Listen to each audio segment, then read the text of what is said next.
Assalamualaikum warahmatullahi wabarakatuh. Alhamdulillah wassalatu wassalamu ala Rasulillah.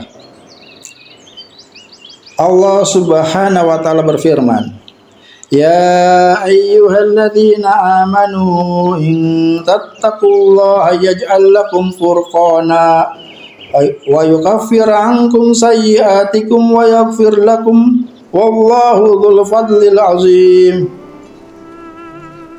Hai orang-orang yang beriman, jika kamu bertakwa kepada Allah, kami akan memberikan kepadamu furqan, dan akan kami jauhkan darimu kesalahan-kesalahanmu, dan akan kami ampuni dosa-dosa kamu, dan Allah mempunyai karunia yang besar. Dalam surat Al-Anfal ayat ke-29. Salah satu nilai Ramadan yang utama adalah diberikannya furqan oleh Allah Subhanahu wa taala kepada hamba-hambanya yang beriman.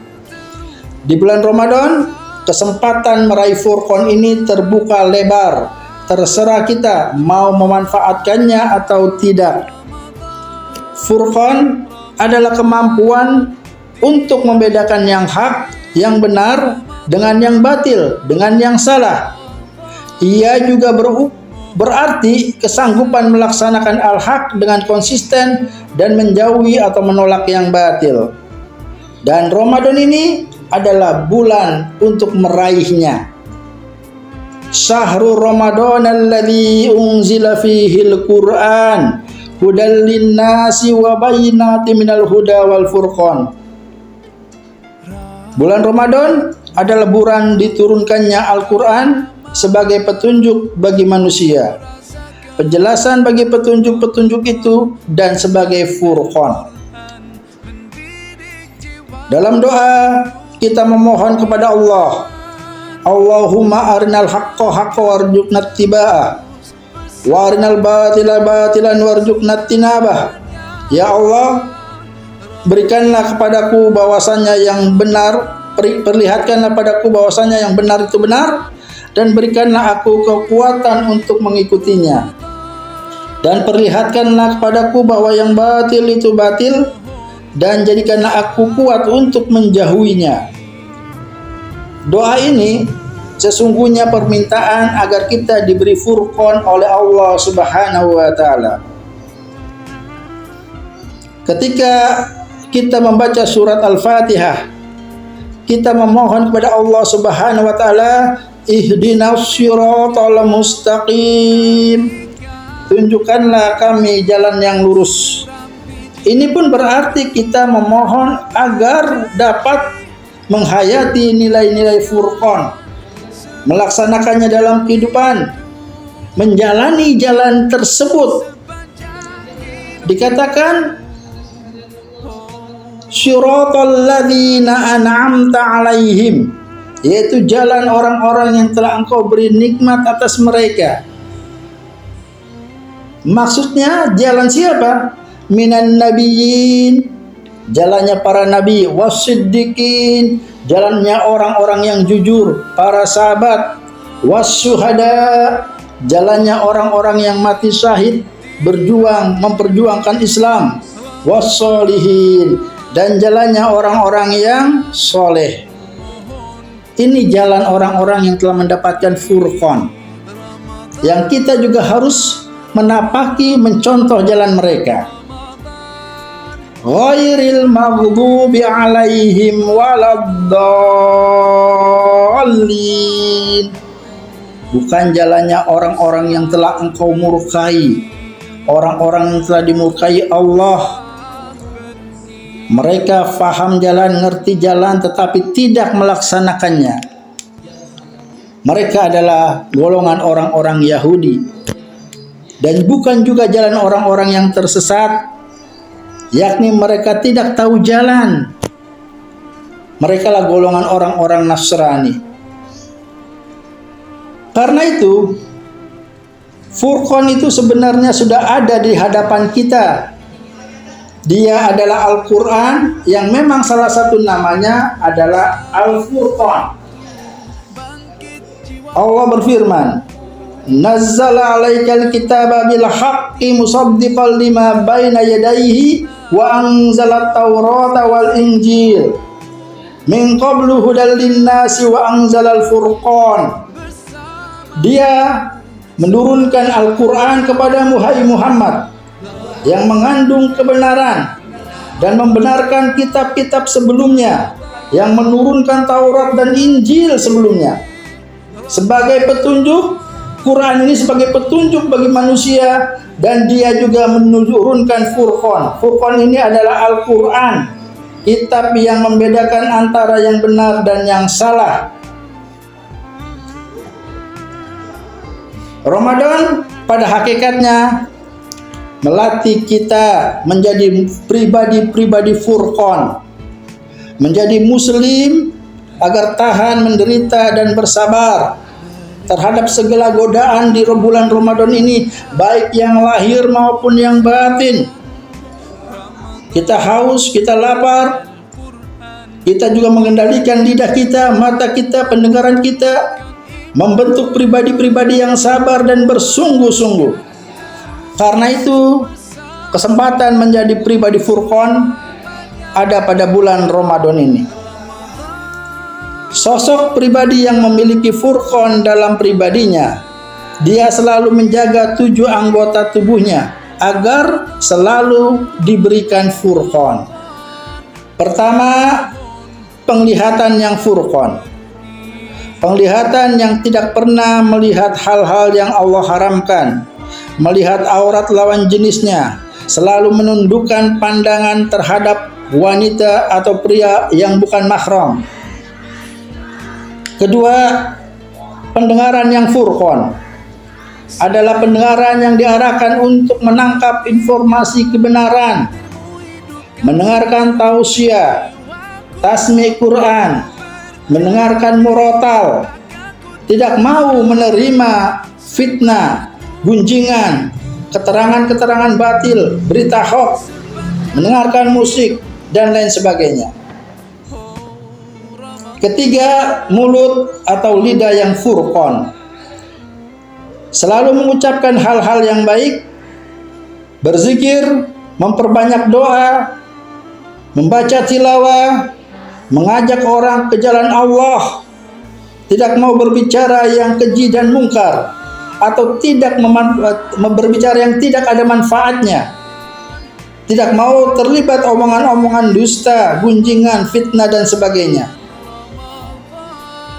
4, tangan yang Furqan, yang selalu siap menyumbangkan tenaga bagi tegaknya kebenaran, memberikan sedekah hingga yang kiri tidak tahu aktivitas yang kanan, memberikan manfaat kepada manusia dengan menghasilkan karya-karya yang baik dan bermanfaat serta berguna. Jika dia menulis, tulisannya bermanfaat dan berguna. Jika dia memberikan sesuatu yang bermanfaat dan berguna, tangannya selalu di atas, siap memberi.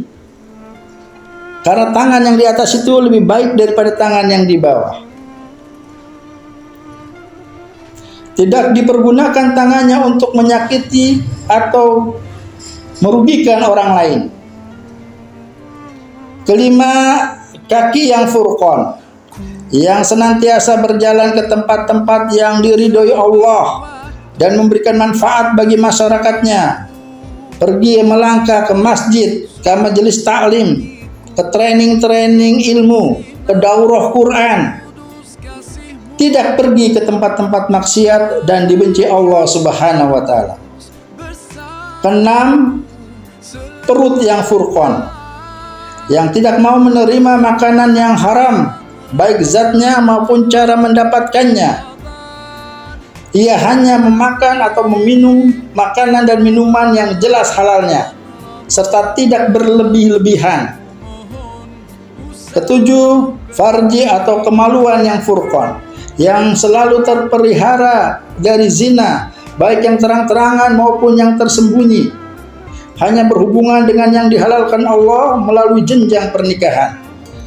Dan untuk mencapai pemeliharaan terhadap 7 unsur di atas, mesti dengan melalui pendidikan dan pembinaan yang intensif. Pola pendidikan ini meliputi bidang ruh, akal, jasad, dan amal. Ruh diisi dengan aktivitas hati yang selalu menghubungkan dirinya dengan Allah Subhanahu wa Ta'ala. Teramat sangat mencintai Allah, selalu berharap limpahan rahmatnya dan takut terhadap ancaman siksanya. Akal senantiasa menampung fikroh, ideologi, pendidikan yang mengerti mana yang hak dan mana yang batil, mana Islam, mana jahiliyah, mampu merancang kebaikan demi tegaknya kebenaran itu, serta diisi dengan ilmu-ilmu yang bermanfaat baik di dunia maupun di akhirat. Karena itu, daurah Quran yang kami adakan ini untuk membentuk pribadi-pribadi furqan, pribadi-pribadi Rabbani, bima kuntum tu'allimunal kitab wa bima kuntum tadrusun, yaitu generasi yang mengajarkan Al-Quran dan mempelajarinya. Dalam hadis dikatakan, khairukum man ta'allamal Qur'ana wa 'allamahu. Sebaik-baik kalian adalah yang belajar Al-Quran dan mengajarkannya. Hadis riwayat Bukhari. Maka kita mengadakan daurah Quran, camp Quran, iktikaf eksklusif. Maka ini untuk membentuk pribadi-pribadi furqan.